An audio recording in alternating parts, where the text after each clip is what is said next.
Assalamu alaikum. We are going to start chapter number 2 of cost accounting. Last class के अंदर हमने discuss किया था कि ब्रांचेस ऑफ अकाउंटिंग कौन सी हैं और क्लासिफिकेशन के हिसाब से कॉस्ट को किस तरीके से हम क्लासिफाई करते हैं और उसमें कौन कौन से मेजर जो आइटम्स हैं वो आती हैं। इसमें डायरेक्ट मटेरियल आता है, डायरेक्ट लेबर है, अदर डायरेक्ट प्रोडक्शन कॉस्ट है, उसके बाद फैक्ट्री ओवरहेड है और इसको किस तरीके से हम क्लासिफाई करते हैं। उसके बाद हमने कॉस्ट के बिहेवियर्स के ऊपर हमने डिस्कशन की थी, जिसमें फिक्स्ड कॉस्ट जो कि पर यूनिट के ऊपर वेरी करती है और इन टोटलिटी ये एक सेम अमाउंट रहती है। उसके बाद वेरिएबल कॉस्ट जो कि पर यूनिट के हिसाब से कांस्टेंट होती है, लेकिन इन टोटलिटी ये इंक्रीज या डिक्रीज करती है। इसके बाद सेमी वेरिएबल कॉस्ट के ऊपर हमने डिस्कशन की थी कि सेमी वेरिएबल कॉस्ट क्या चीज़ है और कुछ इंपॉर्टेंट टर्म्स हम इस क्लास के अंदर डिस्कस करेंगे। कॉस्ट यूनिट क्या होता है, कॉस्ट सेंटर क्या है, revenue centre, profit centre, opportunity cost, investment centres और मुख्तलिफ जो इम्पोर्टेंट टर्म्स है कॉस्ट अकाउंटिंग में जो इस्तेमाल होती हैं, हम उसके ऊपर डिस्कशन करेंगे। इसके अलावा historical cost, standard cost, implicit cost भी है। और let's start our chapter. What is a cost unit? It is a cost of a product or service in relation to which the cost is certain. In simple words, the cost of producing the unit. अगर आप एक factory में हैं और उस factory के अंदर ball points बनती हैं, तो जो बॉल पॉइंट्स हैं वो एक फैक्ट्री के कॉस्ट यूनिट कहलाएगा। और अगर एक बेवरेजेस इंडस्ट्री के अंदर एक कंपनी है और वो बेवरेजेस बनाती है, तो जो कॉस्ट यूनिट उसका होगा वो उसका प्रोडक्ट होगा जो कि बॉटल है। और इसी तरह फैन मैन्युफैक्चरिंग कंसर्न के लिए फैन उसका जो प्रोडक्ट है वो उसका कॉस्ट यूनिट होगा। मोस्ट प्रोबेबली जिस भी आप कंसर्न में है और वो कोई प्रोडक्ट प्रोड्यूस कर रही है, तो जो प्रोडक्ट वो प्रोड्यूस कर रही है that is a cost unit. इसकी एग्जांपल्स हम देख चुके हैं। नेक्स्ट है जी कॉस्ट सेंटर। कॉस्ट सेंटर असल में उस जगह को कहते हैं जहां पे आपकी तमाम कॉस्ट इनकर हो रही होती हैं। इसकी डेफिनेशन हम चेक कर लेते हैं। Cost centre is a production और service location where cost are incurred and may be attributed to cost. Example, workshop in a manufacturing concern. जी हाँ, तमाम अखराजात जो उस प्रोडक्ट के ऊपर हो रहे हैं वो आपकी वर्कशॉप में इनकर हो रहे हैं, तो that is a cost centre. Auto service department, एक कंपनी के अंदर जो ऑटो सर्विसेज प्रोवाइड कर रही है उसके डिपार्टमेंट के अंदर जो ऑटो सर्विस डिपार्टमेंट के अंदर कॉस्ट इनकर हो रही है वो इसके कॉस्ट सेंटर है। उसके अलावा और भी एग्जांपल्स हैं इसकी, लेकिन हम आगे मूव ऑन करते हैं। रेवेन्यू सेंटर वो इलाका या वो सेंटर जो आपकी कंपनी को रेवेन्यू जनरेट करके देता है। It is partly of the part of the entity that earn sales revenue, जहां पे आप सेल्स करते हैं और वहां से रेवेन्यू कमाते हैं। Its manager is responsible for the revenue earn, not for the cost of operations. जी, इसका जो मैनेजर होता है वो सेल्स मैनेजर समझ लें। तो उसकी रिस्पॉन्सिबिलिटी क्या है? उसकी रिस्पॉन्सिबिलिटी ये है कि वो प्रोडक्ट्स को सेल करे। He is not concerned about the cost of the product. उसको एक कॉस्ट बनी बनाई एक प्रोडक्ट बनी बनाई मिल जाती है और उसका काम ये है कि वो उसको सेल आउट करे और उसके लिए रेवेन्यू, कंपनी के लिए रेवेन्यू जनरेट करे। एग्जाम्पल्स हैं जी फैक्ट्री आउटलेट और sales department of a company है। आप देख लें, हर फैक्ट्री के बाहर एक छोटी सी आउटलेट बनाई होती है उन्होंने और उसके लिए रहता उन्होंने स्टाफ रखा होता है, एक या दो लोग होते हैं या कहीं पे ज्यादा भी हो सकते हैं, जो सिर्फ उनका काम ये होता है कि वो वहाँ पे सेल्स का काम करें और प्रोडक्ट को सेल करें। नेक्स्ट है जी profit centre. Profit centre is a section of the organisation where the manager is responsible for producing profit by utilisation of resources assigned by the organisation. इसकी एग्जांपल हम ब्रांच की ले सकते हैं। जिस तरह बैंक्स हैं या बैंक्स की ब्रांच के अंदर ऑपरेशंस होते हैं और दे tend to make profit for the organization. इसी तरह एक डिवीजन है, आपके रेवेन्यू सेंटर आपके प्रॉफिट सेंटर्स भी हो सकते हैं। Next is opportunity cost. Opportunity cost का जो कॉन्सेप्ट है वो हम कॉस्ट अकाउंटिंग में भी बहुत यूज करते हैं और हम फाइनेंस में भी बहुत यूज करते हैं। पहले जो तीन कॉन्सेप्ट्स हैं, कॉस्ट सेंटर, रेवेन्यू सेंटर या प्रॉफिट सेंटर, ये तो शायद इतने इस्तेमाल ना हो, लेकिन opportunity cost is somewhat important. Opportunity cost is the value of a benefit sacrificed in favor of an alternate decision. मैं आपको समझाता हूँ। आपने एक बिल्डिंग किराए पे ली, आपके पास एक, और you have already let out at a rent of 10,000। एक बिल्डिंग थी आपकी जो आपने 10,000 किराए पे किसी को दी हुई थी। नाउ यू आर थिंकिंग कि आप उसी बिल्डिंग के अंदर अपना कारोबार शुरू करेंगे। तो व्हाट विल यू डू? आप वो रेंट वाली पार्टी को जिसके वो आपने रेंट पे बिल्डिंग दी है उससे कहेंगे कि sir, we are going to utilise it for ourselves, so we would like you to leave our building. और आप उनको उस बिल्डिंग से रुखसत कर देंगे, उनको कहेंगे कि जनाब हमने अपना काम करना है और वो बिल्डिंग आप वापस ले लेंगे। तो they were paying you 10,000। So ultimately, what happened? You will not earn that 10,000, which was an income for you from the other party. अब आपने वो 10,000 lose कर दी है। अब आप जब अपना कारोबार शुरू करेंगे, वहां पे या ऑफिस खोलेंगे, तो you will not get that 10,000। इसकी एक और एग्जांपल ले लेते हैं।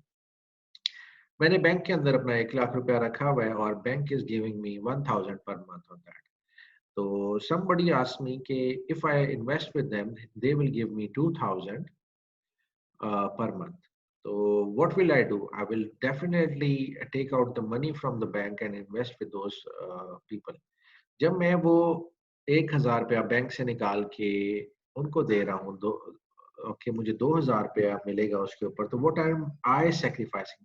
एक्चुअली मैं जो 1,000 रुपया बैंक से ले रहा था वो मैं सेक्रीफाइस कर रहा हूँ और मुझे अल्टीमेटली प्रॉफिट कितना हो रहा है? मुझे 1,000 का प्रॉफिट हो रहा है, जो कि पहले मैंने 1,000 सेक्रीफाइस किया और उसके ऊपर 1,000 रुपया और मिला, तो मिलके ये दोनों 2,000 बनते। तो अपॉर्चुनिटी कॉस्ट ये है कि आप एक चीज को सेक्रीफाइस करें in favor of an other alternate. Next है जी investment center. Investment center is a segment which is a profit center where the manager has a responsibility for making capital investment decisions. Capital investment decision का मतलब ये होता है कि जो आपने सरमाया अपना किस जगह पे इन्वेस्ट करना है। ऑब्वियसली ये एक डिसीजन मेकिंग का प्रोसेस है और आपके पास डिफरेंट ऑप्शंस आते हैं। You have to take in to consideration the opportunity cost as well. और आप फिर जहाँ पे पैसा इन्वेस्ट करते हैं उसका रिटर्न बहुत बेहतर और अच्छा होना चाहिए। तो you make a decision in an investment centre. इसकी एग्जांपल एक ब्रांच और एक डिवीजन भी हो सकती है। अब आप देख रहे हैं कि बहुत सी चीज़ें ओवरलैप कर रही हैं। प्रॉफिट सेंटर और इन्वेस्टमेंट सेंटर की एग्जांपल एक तरह की है, तो दोनों में ये दोनों ऑपरेशंस हो सकते हैं। अब रेलिवेंट कॉस्ट एक नया कॉन्सेप्ट है। रेलिवेंट कॉस्ट भी काफी ज्यादा इस्तेमाल होगा कॉस्ट अकाउंटिंग के अंदर और फाइनेंस के अंदर भी ये इस्तेमाल होता है। तो let's see what is relevant cost. Relevant cost is the change with a change in decision. These are future costs that affect the current decision. Example ले लेते हैं, variable cost, fixed cost with change with in an alternate या opportunity cost. इसकी example के अंदर opportunity cost भी शामिल होती है। अच्छा, अब जिस तरीके से मैंने आपको समझाया, मुझे समझ लग गई है कि आपको बिल्कुल समझ नहीं आया कि रेलिवेंट कॉस्ट क्या है। रेलिवेंट कॉस्ट एक ऐसी कॉस्ट है जो कि आप कोई नया डिसीजन लेते हैं तो उसकी वजह से वो कॉस्ट जो है आपको नई इनकर करनी पड़ती है या आपको नए डिसीजन की वजह से नई कॉस्ट आपको पे ऑफ करनी पड़ती है। सपोज मैं सोचता हूँ कि आई वांट टू इन्वेस्ट, मैंने अपनी प्रोडक्शन कैपेसिटी बढ़ानी है और मैं अभी 1,000 प्रोडक्ट्स बना रहा हूँ, तो मुझे 2,000 प्रोडक्ट्स बनानी है। तो व्हाट कैन आई डू? मैं अपने प्रोडक्शन कैपेसिटी कैसे बढ़ा सकता हूँ? मुझे एक सेपरेटली जगह पे अपनी फैक्ट्री बनानी पड़ेगी। तो जो फैक्ट्री मुझे लगानी पड़ेगी, जो तमाम कॉस्ट मुझे उसके ऊपर इनकर करनी पड़ेंगी, that are relevant to the decision which I am going to make today, कि मैंने आज अपनी प्रोडक्शन कैपेसिटी बढ़ानी है। तो उसकी जो तमाम कॉस्ट होंगी 2,000 रेलिवेंट कॉस्ट। तो रेलिवेंट कॉस्ट सिर्फ नई फैक्ट्री से रिलेट करेंगी, जो राइट नाउ मेरी फैक्ट्री चल रही है उसके ऊपर जो कॉस्ट होंगी वो they are not considered as relevant cost. तो जो डिसीजन नया मैं लूंगा उसकी वजह से जो मुझे कॉस्ट इनकर करनी पड़ेंगी, दोज आर रेलिवेंट कॉस्ट।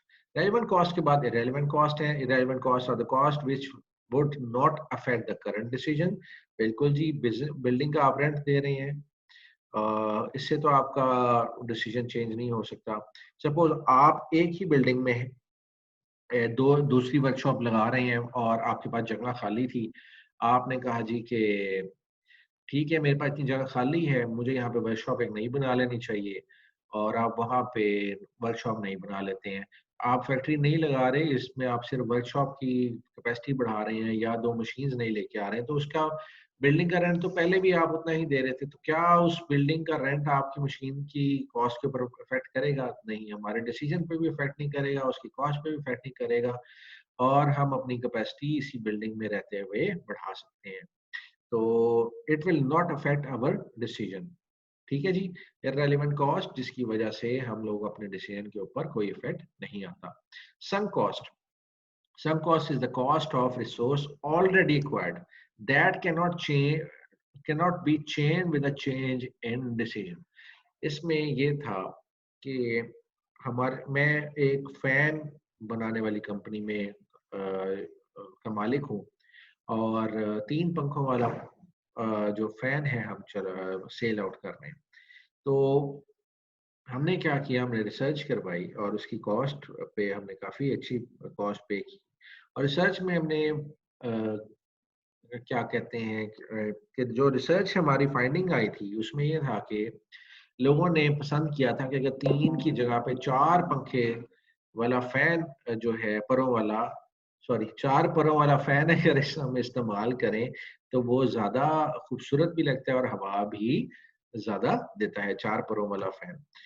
तो अब मैं अगर स्टिक करता हूँ अपने करंट डिसीजन पे कि मैं 3 परों वाला फैन ही इस्तेमाल करूँगा, तो जो कॉस्ट मैंने रिसर्च के ऊपर खर्च की है वो इररेलेवेंट, या सॉरी वो कॉस्ट हो जाएगी संक कॉस्ट, कि उस रिसर्च की वजह से मैं या तो अपने करंट डिसीजन पे हूँ या तो मैं नया डिसीजन अडॉप्ट भी करता हूँ, तो वो that becomes a sunk cost. तो आर्किटेक्ट की अगर आपने कंसल्टेशन फीस दी है तो वो that is also a sunk cost. Next है जी प्रोडक्ट की cost. Product cost is a cost that is incurred in producing goods and services. अगर आपने कोई गुड्स या सर्विसेज प्रोवाइड की हैं और उसको बनाने में आपने कोई खर्चा किया है, that is the product cost. Example है जी direct material, direct labour and factory overhead. अगर आप कोई चीज प्रोड्यूस कर रहे हैं तो उसके ऊपर जो खर्चा है आपका डायरेक्ट मटेरियल, डायरेक्ट लेबर और फैक्ट्री ओवरहेड का है, that is directly included into your product cost. Period cost इसके बाद एक और कॉन्सेप्ट है, the costs which are not related to production and are matched against on a time basis are period cost. तो जो cost जो कि directly production से रिलेटेड नहीं है लेकिन हमारे उस टाइम ड्यूरेशन के अंदर हम लोग उसको इनकर कर रहे हैं जब वो प्रोडक्ट्स बन रही हैं और सेल हो रही हैं, तो those are considered as period cost. ये these cost can not be traced back directly to the product. आपकी प्रोडक्ट जो आपने बनाई है उसके ऊपर डायरेक्टली आप इसको लेके नहीं जा सकते। इसकी एग्जांपल देख लेते हैं। इसकी example selling and administrative expenses हैं, जो कि हम जब इनकम स्टेटमेंट बनाते हैं तो हम इनडायरेक्ट कॉस्ट के अंदर इसको ट्रीट करते हैं। These are the expenses which are incurred during period से एग्जांपल हम लेते हैं 1 ईयर का tenure, that is an accounting period. तो अगर हम एक साल की इनकम स्टेटमेंट बना रहे हैं तो देन इट इज 1 ईयर, और अगर हम क्वार्टरली बना रहे हैं then the period is a quarter. Next है जी historical cost. Historical cost is an actual cost that is borne at the date of transaction. इसकी एग्जांपल ऐसे ले सकते हैं, ये बेसिक अकाउंटिंग कॉन्सेप्ट भी है, ये कॉस्ट प्रिंसिपल की बात करते हैं हम। तो वो ये कहता है कि जी आपने जब बिल्डिंग परचेज की थी तो वो 4 लाख की थी, और ये कोई आज से 10 साल पहले की बात है। आज इसी 4 लाख की बिल्डिंग की वर्थ 4 करोड़ रुपए हो गई है। तो at what cost should we record this building? तो इसका जवाब यही है कि हम इसको 4 लाख के ऊपर ही रिकॉर्ड करेंगे। इसको रिकॉर्ड करने की 4 लाख के ऊपर वजह ये है कि ना तो आज हमने इसको सेल किया है, और मार्केट वैल्यू कैन चेंज। कोई क्या, किसी के सामने इसकी वर्थ 4 लाख की होगी, किसी के सामने इसकी वर्थ 3.5 लाख की हो सकती है, किसी के सामने इसकी 4.5 लाख की वर्थ हो सकती है। तो अभी तो हमने इसको सेल नहीं किया, और इस जितना हमने पैसा खर्च किया था इसको एक्वायर करने में, हमने सिंपली इसको उसी कॉस्ट के ऊपर रिकॉर्ड कर दिया। खैर, और हम जब भी इसको रिकॉर्ड करेंगे आगे, तो जितनी इसकी हिस्टोरिकल कॉस्ट है हम उसी के ऊपर इसको रिकॉर्ड करेंगे। नेक्स्ट है जी स्टैंडर्ड कॉस्ट। स्टैंडर्ड कॉस्ट ऐसा है कि एक आप तखमीना लगाते हैं कि यार इसकी कॉस्ट इतनी बनती है, राउंड अबाउट इतनी लगेगी, तो दैट इज प्री डिटरमिन्ड। आपने एक प्री डिटरमिन कर ली है कॉस्ट, और that cost is standard cost.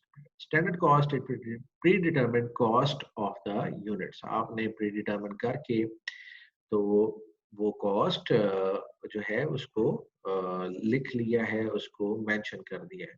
इसकी एग्जांपल ऐसे देख लेते हैं कि बजटेड कॉस्ट आपकी 400 थी, आपने 10 घंटे की लगाई है ये कॉस्ट, तो इसका मतलब ये है कि स्टैंडर्ड कॉस्ट पर आवर हो जाएगी हमारी 40 रुपीज की। इम्प्लिसिट कॉस्ट और एक्सप्लिसिट कॉस्ट, ये भी दो मुख्तलिफ किस्म की कॉस्ट हैं। Implicit cost is an opportunity cost.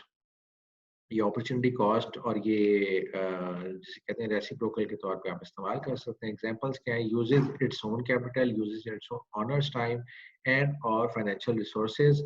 और एक्सप्लिसिट कॉस्ट क्या है जी? The actual cost incurred is an explicit cost, जिसके एग्जांपल क्या है जी? आपने जो वेजेस दी हैं, जो रेंट दी हैं, जो मटेरियल दिए हैं, उसके ऊपर जो आपकी कॉस्ट लगी है वो आपकी एक्सप्लिसिट कॉस्ट है। आगे है जी डिफरेंशियल कॉस्ट और इंक्रीमेंटल कॉस्ट। ये जो टर्म्स अब मैं एक्सप्लिसिट इम्प्लिसिट, ये इतनी इंपॉर्टेंट टर्म्स नहीं है, इतने ज्यादा इस्तेमाल नहीं करेंगे हम लोग, इसलिए I will just go through these. It is the difference of two cost levels. अगर आप 1000 यूनिट्स प्रोडक्ट्स बनाते हैं तो आपकी कॉस्ट आती है 15,000, तो that is a cost at producing 1000 units। और अगर आप 3000 यूनिट्स प्रोड्यूस करते हैं तो उसकी कॉस्ट आती है 60,000। तो जो इन दोनों का डिफरेंस है दैट इज अ डिफरेंशियल और इंक्रीमेंटल कॉस्ट, यानी कि एक लेवल से बढ़कर दूसरे लेवल तक जाएंगे तो आपका जो कॉस्ट इनकर हुई है वो उसके दरम्यान में डिफरेंस कितना है। और marginal cost is the cost of every next unit you produce। ये इकोनॉमिक से आया है कॉन्सेप्ट। तो ये आपको वेरिएबल कॉस्ट भी कह सकते हैं इसको, मार्जिनल कॉस्ट को। नेक्स्ट है जी कॉस्ट एक्यूमुलेशन।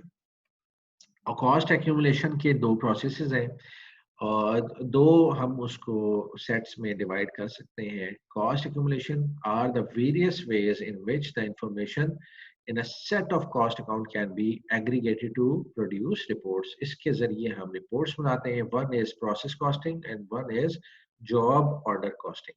process costing का मतलब ये है कि आपकी जो प्रोडक्शन है वो एक प्रोसेस के जरिए हो रही है, और आप उसके प्रोसेसेस के अंदर आप उसके डिपार्टमेंटल वाइज या जिस तरीके से उसकी प्रोडक्शन कैरी हो रही है स्टेजेस के अंदर, हर स्टेज पे आप उसकी प्रोडक्शन की कॉस्ट जो है वो एक्यूमुलेट करते हैं और उसको कैलकुलेट करते हैं, and then you mention it. Job order costing का मतलब ये है कि आपको डिफरेंट जॉब्स आती हैं और आप हर जॉब के हिसाब से उसकी कॉस्टिंग अलग-अलग निकालते हैं। प्रोसेस कॉस्टिंग की जो डेफिनेशन दी है वो हम देख लेते हैं। It is a method of cost accounting applied to production carried out by a series of chemical or operational stages or processes। और इसके अलावा